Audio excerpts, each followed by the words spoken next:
Welcome back to JNM Education. 12th first unitல முக்கியமான ஒரு derivation part. இந்த டாபிக்ல இருந்து தான் டெரிவேஷன் பார்ட்ங்கிறதே ஸ்டார்ட் ஆகும். இந்த டாபிக் ரொம்ப ரொம்ப முக்கியமான 5 மார்க் क्वेश्चन. உங்களுக்கு புக் பேக்லயே 5 மார்க் क्वेश्चन மென்ஷன் பண்ணிருப்பாங்க. Electric field due to a dipole. So ஒரு டைபோல்ல என்ன எலக்ட்ரிக் ஃபீல்டு இருக்கும், நம்ம என்ன கண்டுபிடிக்க போறோம்? Find the value of electric field due to a electric dipole. ஓகேவா? நம்ம லாஸ்ட் வீடியோவிலே எலக்ட்ரிக் டைபோல்னா என்ன அப்படிங்கிறத நம்ம பார்த்துருப்போம். ஸோ அதை கிளியராக தெரிஞ்சுக்க ரொம்ப சிம்பிளான ஒரு 2 மார்க் தான். Okay, equal and opposite charges, positive charge and negative charge separated by a small distance. This arrangement is called electric dipole. இது நம்ம பார்த்துருந்தோம். ஸோ அந்த பாயிண்ட் நம்ம இங்கேயும் நோட் பண்ணலாம். ஓகே, இப்போ நம்ம இங்கே என்ன கண்டுபிடிக்க போகிறோம் அப்படின்னா, எலக்ட்ரிக் டைபோல் பார்த்தோம் அப்படின்னா அதோட பொசிஷன் ஆக்சியல் லைனாகவும் இருக்கலாம், ஆர் ஈக்குவட்டோரியல் லைனாகவும் இருக்கலாம். ஓகேவா? ஸோ ஆக்சியல் லைன் அப்படிங்கிறத மென்ஷன் பண்ணியிருப்பாங்க. ஸோ அப்போ இங்கே நம்ம கேஸ் 1 அப்படிங்கிறத நம்ம என்ன கண்டுபிடிக்கணும்? Electric field due to an electric dipole at points on the axial line. ஓகேவா? ஸோ இப்போ ஒரு பாயிண்ட் சார்ஜ் ஆக்சியல் லைனில், அதாவது எலக்ட்ரிக் டைபோலும் அந்த பாயிண்ட்டும் ஆக்சியல் லைன்ல இருந்தது அப்படின்னா வாட் இஸ் எலக்ட்ரிக் ஃபீல்ட். அதே இது ஈக்குவட்டோரியல் லைன்ல இருந்துச்சுன்னா வாட் இஸ் எலக்ட்ரிக் ஃபீல்ட் அப்படிங்கிற கண்டுபிடிக்க போறோம். இதுல நம்மளுக்கு ஒரு டவுட் வரும், அது என்ன ஆக்சியல் லைன்னா என்ன அப்படிங்கிற கொஸ்டின் டவுட் வரும். இப்போ ஃபர்ஸ்ட் நான் அந்த டயக்ராம் காமிக்கிறேன், அதுக்கப்புறம் நம்ம டெரிவேஷன் பார்ட் 1 by 1 நம்ம பார்ப்போம். இங்க நீங்க இந்த ஒரு டாபிக் நீங்க அட்டன் பண்றீங்க அப்படின்னாவே உங்களுக்கு மைண்ட் என்னென்ன தோணும் அப்படின்னா, என்னென்ன நம்ம ப்ரெசென்ட் பண்ணணும். ஃபர்ஸ்ட் ஒன் பார்த்தோம் அப்படின்னா நம்ம எலக்ட்ரிக் டைபோல் டயக்ராமில் நம்ம நோட் பண்ணி அதோட பேசிக் இன்ஃபர்மேஷன் நம்ம நோட் பண்ணணும். ஓகேவா? ஸோ அதுதான் இந்த டயக்ராம் தான் நீங்கள் ப்ராப்பராக நோட் பண்ணணும். இங்கே பாசிட்டிவ் சார்ஜ் இருக்குது, அதாவது பாசிட்டிவ் சார்ஜ் நெகட்டிவ் சார்ஜ் இருக்குது, ஒரு குறிப்பிட்ட டிஸ்டன்ஸில் செப்பரேட் ஆகிருக்கு. ஓகேவா? ஸோ அப்போ இந்த ஒரு காம்பினேஷனை நம்ம எலக்ட்ரிக் டைபோல் மென்ஷன் பண்ணலாம். அடுத்து ஒரு பாயிண்ட் சார்ஜ் சிங்கிற ஒரு பாயிண்ட் நம்ம கன்சிடர் பண்ணுறோம். இந்த ஹரிசாண்டல் லைனில், அதாவது எக்ஸ் ஆக்சிஸில் இந்த மாதிரி இருந்தது அப்படின்னா இதைத்தான் நம்ம என்னன்னு சொல்கிறோம்? ஆக்சியல் லைன் சொல்கிறோம். ஓகே, அந்த டயக்ராமை நீங்கள் கிளியராக புரிஞ்சுக்கலாம். அதே போல் தான் ஈக்குவட்டோரியல் லைன் அப்படிங்கிறது இருக்குது. ஓகே, ஸோ அது அடுத்த டெரிவேஷன் பார்ட் தான். இப்போ இதில் இந்த டயக்ராம் நீங்கள் ப்ராப்பராக நோட் பண்ணணும். நெக்ஸ்ட் டெரிவேஷன் பார்ட்டுங்கிறது இருக்கும். நம்ம எலக்ட்ரிக் ஃபீல்டோட வேல்யூ, பாயிண்ட் சார்ஜில் எலக்ட்ரிக் ஃபீல்டோட வேல்யூ என்ன இருக்கும் அப்படிங்கிறத நோட் பண்ணியிருப்போம். ஸோ அதை இங்கே நோட் பண்ணியிருப்பாங்க. நான் உண்மையா டெரிவேஷன் நம்ம ஆர்டரை நம்ம பார்ப்போம். ஓகேவா? ஸோ அதே போல் அதெல்லாம் பீஸில், அதாவது பாசிட்டிவ் சார்ஜ்னால எலக்ட்ரிக் ஃபீல்டு என்ன, நெகட்டிவ் சார்ஜ்னால எலக்ட்ரிக் ஃபீல்டு என்ன அப்படிங்கிற இண்டிவிஜுவலாக நம்ம தெரிஞ்சுக்கிட்டு அதுக்கடுத்து நம்ம என்ன பண்ணுவோம்? டோட்டல் எலக்ட்ரிக் ஃபீல்டு நம்ம நோட் பண்ணுவோம். ஓகே, ஸோ அப்போ உங்களுக்கு தெரியுதா? இப்போ இங்கே பாசிட்டிவ் சார்ஜோட electric field due to positive charge. அதே போல் இங்கே electric field E minus mention பண்ணியிருக்காங்கன்னா நெகட்டிவ் சார்ஜ்னால எலக்ட்ரிக் ஃபீல்டு என்ன, டியூ டு மைனஸ் கியூ அப்படிங்கிற மென்ஷன் பண்ணியிருப்பாங்க. நெக்ஸ்ட்டு ரெண்டையும் நம்ம ஆட் பண்ணிவிட்டு சிம்பிளை பண்ணோம் அப்படின்னா நம்மளுக்கு ஃபைனல் ரிசல்ட் இந்த வேல்யூ கிடைக்கணும். ஓகேவா? ஸோ அப்போது இதை தான் நம்ம தெரிஞ்சுக்கணும். அப்போது ஒரு டயக்ராம் நோட் பண்ணுறோம். நெக்ஸ்ட்டு பாசிட்டிவ் எலக்ட்ரிக் ஃபீல்டு என்ன, பாசிட்டிவ் சார்ஜ்னால எலக்ட்ரிக் ஃபீல்டு என்ன, நெகட்டிவ் சார்ஜ்னால எலக்ட்ரிக் ஃபீல்டு என்ன, நெக்ஸ்ட்டு டோட்டல் எலக்ட்ரிக் ஃபீல்டு என்ன அப்படிங்கிறத நம்ம அப்ளை பண்ணிட்டு சிம்பிளை பண்ணோம் அப்படின்னா நம்மளுக்கு என்ன வரணும்? ஆக்சியல் லைனில் இந்த ஃபைனல் ரிசல்ட்டை நல்லா மைண்டில் வைங்க. இது ரிலேட்டடாக ப்ராப்ளம்ஸ் இருக்கலாம், ஆர் ஃபைனல் ரிசல்ட் 1 வேர்டில் கூட கேட்கலாம். ஓகேவா? ஸோ அப்போ E total is equal to 1/4/ε0 2p vector divide by R cube அப்படிங்கிறத வரும். இதுக்கு அடுத்து தான் இந்த ஈக்குவட்டோரியல் லைனுங்கிறத மென்ஷன் பண்ணல, இது தனியாக டெரிவேஷன் பார்ட். ஆனால் புக் பேக்கில் பார்த்தோம்னா ஆக்சியல் அண்ட் ஈக்குவட்டோரியல் ரெண்டையுமே ஒரே கொஸ்டினில் கேட்டிருப்பாங்க. ஆனால் அது ரெண்டுமே ஒரே கொஸ்டினில் கேட்டாங்கன்னா ரொம்ப டைம் எடுத்துரும். அதனால் இது வரைக்கும் இந்த மாதிரி கேட்டதில்லை, ஏதாவது ஒன்று மட்டும் தான் கேட்டிருக்காங்க. அதுக்கேற்ற அப்படி நம்ம நல்லா ப்ராக்டிஸ் பண்ணிடணும். ஓகேவா? ரைட், இப்போது இதை 1 by 1 நம்ம டெரிவேஷன் பார்ட்டில் நோட் பண்ணலாமா? ப்ராப்பராக நோட் எடுத்து அது நான் சொல்லக்கூடிய 1 by 1 ஸ்டெப்ஸ்லாம் 1 by 1 அடுத்தடுத்து நோட் பண்ணுங்கள். கண்டிப்பாக உங்களுக்கு ரொம்பவே ஈஸியாக புரியும். 1 by 1 நம்ம பார்க்கலாம். ஸோ ஃபஸ்ட்டு ப்ராப்பராக நோட் பண்ணலாம். Consider the electric dipole. Consider the electric dipole placed on x-axis mention பண்ணியிருக்காங்களா? So electric dipole first minus charge, minus Q note பண்ணணும். நெக்ஸ்ட்டு ப்ளஸ் கியூ நோட் பண்ணணும். ஓகேவா? So consider the electric dipole. And electric dipole அப்படிங்கிறத எப்படி நம்ம define பண்ணலாம்? Positive and negative charge separated by the small distance. Okay, equal and opposite charges separated by small distance. Here distance is the 2a and O is the midpoint of electric dipole. So first இங்க midpoint என்ன அப்படிங்கற note பண்ணிக்கிறோம். O is the midpoint of the electric dipole and next C is the point. Okay, C is the point in the axial line. Okay, C ங்கிற ஒரு point நம்ம consider பண்றோம். என்ன லைன்ல? Axial லைன்ல நம்ம கன்சிடர் பண்றோம். நெக்ஸ்ட் இப்போ O is the midpoint of electric dipole mention பண்ணிருந்தோமா? இப்போ நம்ம என்ன பண்றோம்னா இந்த C ங்கிற பாயிண்ட் இப்போ மிட் பாயிண்ட்டுக்கும் C ங்கிற பாயிண்ட்டுக்குள்ள டிஸ்டன்ஸ் நம்ம நோட் பண்ணோம். R is the distance of point C from the midpoint. அப்போ இந்தல இருந்து இந்த பாயிண்ட் வரைக்கும் உள்ள டிஸ்டன்ஸை நம்ம என்னன்னு சொல்லலாம்? R மென்ஷன் பண்ணலாம். ஓகேவா? Next one, distance between positive charge to the point C is R minus here A is the distance. அப்போ ஆக்சுவலாக வந்து நம்ம டோட்டல் டிஸ்டன்ஸை 2A நம்ம மென்ஷன் பண்ணியிருக்குமா? இதில் எலக்ட்ரிக் டைபோலில். அப்போது இங்கே இது இந்த சென்டர் பாயிண்ட்லேருந்து இது வேல்யூ A, இந்த வேல்யூ இன்னொரு ஒரு A. ஓகேவா? அப்போது நம்மளுக்கு பாசிட்டிவ் சார்ஜ்லேருந்து சிங்கிற பாயிண்ட் மட்டும் நம்மளுக்கு டிஸ்டன்ஸ் தேவை அப்படின்னா நம்ம என்ன பண்ணலாம்? இந்த ஆர் அப்படிங்கிற ஹோல் வேல்யூலேருந்து இந்த மைனஸ், அதாவது ஏங்கிற வேல்யூ நம்ம மைனஸ் பண்ணிடலாமா? மைனஸ் பண்ணிட்டோம்னா நம்மளுக்கு இந்த பாயிண்ட் மட்டும் நம்மளுக்கு கிடைக்கும். ஓகேவா? அப்போது distance between positive charge to the point C is R minus A. இதை கிளியராக நீங்கள் தெரிஞ்சுக்கிட்டீங்க அப்படின்னா தான் உங்களுக்கு அதுக்கப்புறம் டெரிவேஷன் பார்ட்டில் கிளியராக நோட் பண்ண முடியும். அடுத்தது distance between positive charge and point C is, இப்போ இது வரைக்கும் தான் நம்மளுக்கு ஆர் அப்படிங்கிற டிஸ்டன்ஸ் இருக்குது. ஓகே, ஆறுங்கிற டிஸ்டன்ஸ் நம்மளுக்கு இதை தாண்டி எக்ஸ்ட்ரா இந்த வேல்யூ தேவை. அப்போ அந்த வேல்யூ தேவை அப்படின்னா இந்த எக்ஸ்ட்ரா உள்ள இந்த ஏங்கிற டிஸ்டன்ஸை ஆட் பண்ணிக்கணும். அப்போது ஆர் ப்ளஸ் ஏ. ஓகேவா? ஸோ அப்போ ஆர் மைனஸ் ஏ அப்படிங்கிறது எதுக்குரிய, எது ரெண்டுக்கு இடையில் உள்ள distance? Positive charge point C. ஓகேவா? அடுத்து ஆர் ப்ளஸ் ஏ அப்படிங்கிறது எது ரெண்டுக்குள்ள distance? Negative charge point C. இந்த தான் நீங்கள் கிளியராக புரிஞ்சுக்கணும். ஓகேவா? ஸோ இதை புரிஞ்சுட்டீங்க அப்படின்னாவே, இதை ப்ராப்பராக நீங்கள் நோட் பண்ணீங்க அப்படின்னாவே போதும். இப்போ நெக்ஸ்ட்டு நம்ம எலக்ட்ரிக் ஃபீல்டு நம்ம என்னன்னு பார்க்கலாம். ஓகே, ஸோ இந்த electric field at a point C due to positive charge. Okay, அப்போ பாசிட்டிவ் சார்ஜ் அப்படின்னால இ ப்ளஸ் அப்படின்னு நம்ம நோட் பண்ணுறோம். Okay, so electric field is the vector quantity. So அப்போ இ வெக்டார் நோட் பண்ணுறோம். Here we know that electric field 1/4/epsilon Q by R squared. So இது நம்மளுக்கு நல்லாவே தெரியுதா? ஓகேவா? ஸோ என்ன value? Electric field which is equal to 1/4/epsilon Q divided by R squared. ஓகேவா? So here R is the distance. ஓகேவா? Distance. இப்போ நல்லா கவனிங்க. இப்போ நம்ம பாசிட்டிவ் சார்ஜ்னால எலக்ட்ரிக் ஃபீல்டு என்ன அப்படிங்கிறத நம்ம கண்டுபிடிக்கிறோம். அப்போ எப்பயும் போல் 1/4/epsilon நம்ம நோட் பண்ணலாம். Q divided by distance, அதாவது பாசிட்டிவ் சார்ஜுக்கும் சிங்கிற பாயிண்ட்டுக்குள்ள டிஸ்டன்ஸ் என்ன நம்ம பார்த்துருக்கோம்?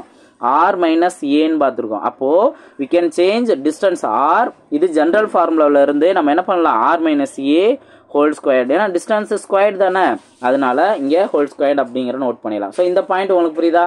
ஸோ இது எங்கே? Along PC. ஓகேவா? ஸோ இதில் வந்துட்டு பிசி அப்படிங்கிறது என்ன மென்ஷன் பண்ணுறாங்கன்னா, ஏ அப்படிங்கிறது நெகட்டிவ் சார்ஜ் உள்ள பொசிஷன், பி அப்படிங்கிறது பாசிட்டிவ் சார்ஜ் உள்ள பொசிஷன். இங்கே ஆல்ரெடி நம்ம சிங்கிற பாயிண்ட்டு நம்ம பார்க்குறோம். அப்போ அலாங் பிசியில் இதோட எலக்ட்ரிக் ஃபீல்டு ஆக்சுவலாக இந்த சிங்கிற பாயிண்டில் வந்து எந்த டைரக்ஷனில் எலக்ட்ரிக் ஃபீல்டு இருக்கும்? ஆக்சுவலாக away from the positive charge. இது நம்ம பேசிக் ப்ராப்பர்ட்டிஸ்லாம் நம்ம பார்த்துருக்கோம். அதனால இ ப்ளஸ் இந்த டைரக்ஷனில் இருக்கும் அப்படிங்கிறத டயக்ராமில் நோட் பண்ணியிருப்பாங்க. ஸோ ஒவ்வொரு சிம்பிளுக்குமே வந்துட்டு மீனிங் இருக்குது அப்படிங்கிறத ஆல்ரெடி நான் சொல்லியிருந்தேன். அப்போ அவுட்வேர்ட் டைரக்ஷனில், அதாவது பாசிட்டிவ் சார்ஜ்லேருந்து அவுட்வேர்ட் டைரக்ஷனில் இருக்குது அப்படின்னா அதான் எலக்ட்ரிக் ஃபீல்டோட டைரக்ஷன் அப்படிங்கிறத தெரிஞ்சுக்கலாம். ஓகேவா? Next one, electric field due to and A. ஆச்சா, இதில் இன்னொரு ஒரே ஒரு பாயிண்ட் நம்ம நோட் பண்ணலாம். என்ன அப்படின்னா, electric field due to positive charge is equal to 1/4/epsilon Q divided by R minus A whole squared into P cap. So what is P cap? P cap is the electric dipole moment unit vector from negative charge to positive charge. Okay, electric dipole moment. P அப்படிங்கிற லெட்டரே நம்ம என்னன்னு பார்த்தோம்? Electric dipole moment பார்த்தோம். இங்கே unit vector. ஓகேவா? So அதனால P cap is the electric dipole moment unit vector from the minus Q to plus Q. ஓகேவா? Next one, இப்போ நம்ம எலக்ட்ரிக் ஃபீல்டு கண்டுபிடிக்க போகிறோம் due to negative charge. So அப்போ நெகட்டிவ் சார்ஜ்னால எலக்ட்ரிக் ஃபீல்டு என்ன இருக்கும்? இ மைனஸ் நம்ம நோட் பண்ணுறோம்.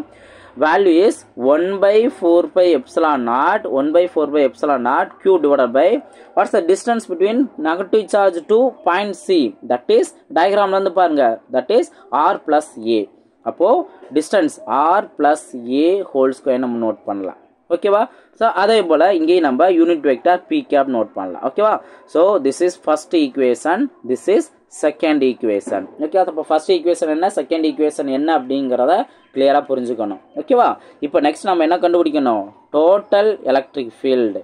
ஓகேவா? We can find the total electric field. அப்போ எலக்ட்ரிக் ஃபீல்டு நம்ம கண்டுபிடிக்கணும் அப்படின்னா இ டோட்டல் அப்படின்னு மென்ஷன் பண்ணுறோம், இ டோட்டல்.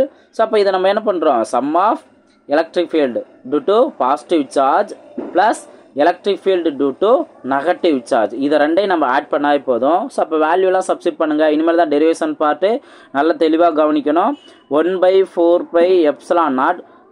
இப்போ இதில் இன்னொரு விஷயம் என்னன்னு பார்த்தோம்னா, நெகட்டிவ் சார்ஜுக்கு வந்துட்டு இங்கே மைனஸ் நம்ம நோட் பண்ணணும். ஓகே, நம்ம டிஸ்டன்ஸ் நம்ம சேஞ்ச் பண்ணோம், அதே போல் மைனஸ் வேல்யூங்கிறதும் இங்கே நோட் பண்ணணும். ஓகேவா? ஸோ அப்போ பாசிட்டிவ் சார்ஜுங்கிறது ப்ளஸில் நோட் பண்ணுறோம், நெகட்டிவ் சார்ஜ் அப்படிங்கிறதுல எலக்ட்ரிக் ஃபீல்டு வேல்யூ நெகட்டிவில் நோட் பண்ணுறோம். ஓகேவா? இப்போ 1/4πε0 Q/r-a² and electric field due to negative சார்ஜுங்கிற போது -1 தானே, -1/4πε0 Q/r+a². ஓகேங்களா? ஸோ இது வரைக்கும் புரிஞ்சா, ஜஸ்ட் வேல்யூ மட்டும் நம்ம சப்ஸ்டிட் பண்ணியிருக்கோம். பி கேப் இங்கேயும் வரும், அதே போல் இதுவும் பி கேப் யூனிட் வெக்டார் அப்படிங்கிறது வரும். இனி நம்ம டெரிவேஷன் பார்ட்டு அடுத்தடுத்து பார்க்கலாம். ஸோ இந்த ரெண்டு டேர்மில் எது காமனாக இருக்குது, க்யூங்கிற டேர்ம் காமனாக இருக்குது, நெக்ஸ்ட்டு 1/4πε0 காமனாக இருக்குது. அப்போது நான் க்யூங்கிற டேர்ம் இங்கே மல்டிபிள் பண்ணிக்கலாமா, அப்போது Q/4πε0 இது காமனாக இருக்குது. ரிமைனிங் டேர்ம் என்ன இருக்குது, 1/r-a² minus 1/r+a² into P vector. P வெக்டாரும் காமனாக இருக்குது, அதனால் காமனாக நம்ம நோட் பண்ணிடலாம். ஓகேவா? நெக்ஸ்ட் ப்ராக்கெட்குள்ளே இருக்க வேல்யூ நம்ம சிம்பிளை பண்ணோம் அப்படின்னா டிவைடில் இருக்க வேல்யூவை நம்ம மல்டிபிள் பண்ணிடணும். அப்போ r-a² இன்ட்டு r+a². நெக்ஸ்ட்டு இதை நம்ம எல்சிஎம் எடுத்துருந்தோம் அப்படின்னா ஜஸ்ட் இந்த டேர்ம்ஸை கிராஸ் மல்டிபிள் பண்ணணும். அப்போ இங்கே என்ன வரும், r+a² வரும் மைனஸ் r-a². ஓகேவா? ஸோ இது ப்ராக்கெட்குள்ளே நம்ம சேஞ்ச் பண்ண வேல்யூ. இங்கே காமனாக இருக்க டேர்ம் என்ன, Q/4πε0 and then B gap. ஓகேவா? இப்போ நெக்ஸ்ட் இதெல்லாம் நம்ம சிம்பிளை பண்ணிடணும். இங்கே என்ன அப்படின்னா r+a², r-a² இருக்கா, அது அல்ஜிப்ரா ஃபார்முலா என்ன, a+b² = a² + b² + 2ab. அதே போல் a-b² என்ன நோட் பண்ணுவோம், a² + b² - 2ab நோட் பண்ணுவோமா. இப்போ இந்த இதை தான் இங்கே நம்ம அப்ளை பண்ணுறோம். therefore Q/4πε0 இன்ட்டு r+a² பண்ணலாம், a+b² ஃபார்முலா அப்ளை பண்ணலாமா. அப்போது r² ப்ராக்கெட்டில் நோட் பண்ணிடலாம், r² + a² + 2ra. ஓகேவா? நெக்ஸ்ட் மைனஸ் இங்கே என்ன பண்ணலாம், r-a² பண்ணலாம், a-b² ஃபார்முலா நம்ம அப்ளை பண்ணலாம். அப்போது r² + a² மைனஸ் 2ra. ஓகேவா? ஸோ இந்த வேல்யூஸ் நம்ம இதில் சப்ஸ்டிட் பண்ணிடுறோம். இப்போ நெக்ஸ்ட் என்ன வரும், டிவைடில் இருக்க டேர்ம் நீங்கள் கவனிக்கணும். டிவைடில் இருக்க டேர்ம் நீங்கள் கவனிச்சிங்க அப்படின்னா, இப்போ நான் என்ன பண்ணுறேன், அந்த ஹோல் ஸ்கொயர் மட்டும் காமனாக எடுத்துடுறேன். அப்போது r-a இருக்கும், r+a அப்படின்னு இருக்கும், ஹோல் ஸ்கொயர் அப்படின்னு இருக்கும். ஓகேவா? அந்த ஸ்கொயர் மட்டும் நான் காமனாக நோட் பண்ணிட்டேன். ஓகேவா? கிளியராக புரியுதா, 1 by 1 நல்லா நோட் பண்ணணும். ஓகேவா? நெக்ஸ்ட் ஒன், இப்போ இந்த மைனஸ் டேர்மை உள்ளே நான் மல்டிபிள் பண்ணிடுறேன். அப்போ மைனஸ் டேர்ம் உள்ள மல்டிபிள் பண்ணால் Q/4πε0 r² + a² + 2ra இதை நோட் பண்ணிடலாம். இப்போ -r² வரும், மைனஸ் டேர்மை உள்ள மல்டிபிள் பண்ணுறோம். அடுத்தது -a² வரும், next minus into minus plus 2ra அப்படிங்கிறது வரும். ஓகேவா? ஸோ இப்போ இங்கே டிவைடில் நீங்கள் கவனிங்க, a+b இன்ட்டு a-b அந்த ஃபார்மெட்டில் இருக்குது. ஓகேவா? a-b இன்ட்டு a+b அப்படின்னா நம்ம என்ன சொல்லுவோம், a² - b² இந்த ஃபார்மெட்டை தான் நம்ம a-b இன்ட்டு a+b அப்படின்னு நம்ம சொல்லுவோம். அப்போ இந்த ஃபார்மெட்டை நம்ம என்ன மாற்றிக்கலாம், r² - a² மாற்றிக்கலாம். இந்த ஹோல் ஸ்கொயருங்கிறது ஒரு டைம் வந்துடும். புரியுதா? அப்போ உள்ளே இருக்க டேர்முக்கு மட்டும் தான் நம்ம ஃபார்முலா அப்ளை பண்ணியிருக்கோம். அந்த ஹோல் ஸ்கொயர்டு அப்படிங்கிற வேல்யூ அப்படியே தான் இருக்குது. புரியுதுங்களா? ஸோ அப்போ இது நம்ம விரிவாக எழுதுனது. இப்போ நீங்கள் காமனாக இருக்க டேம் ஈக்குவலண்ட் ஆப்போசிட்டாக இருக்க டேமை கேன்சல் பண்ணிடலாமா? இப்போ ஆர் ஸ்கொயர்டு இங்கே ப்ளஸில் இருக்குது, இங்கே மைனஸில் இருக்குது. கேன்சல் பண்ணிடலாமா? அதே போல் ஏ ஸ்கொயர் இங்கே ப்ளஸில் இருக்குது, இங்கே மைனஸில் இருக்குது. அப்போ ரிமைனிங் என்ன இருக்குது? 2RA 2 டைம்ஸ் இருக்குது. ஓகே, அதே போல் 2RA அப்படின்னு பார்த்தோம்னா மொத்தத்துக்கு டோட்டல் பண்ணோம் அப்படின்னா என்ன வரும்? 4RAன்னு வரும். ஓகேவா?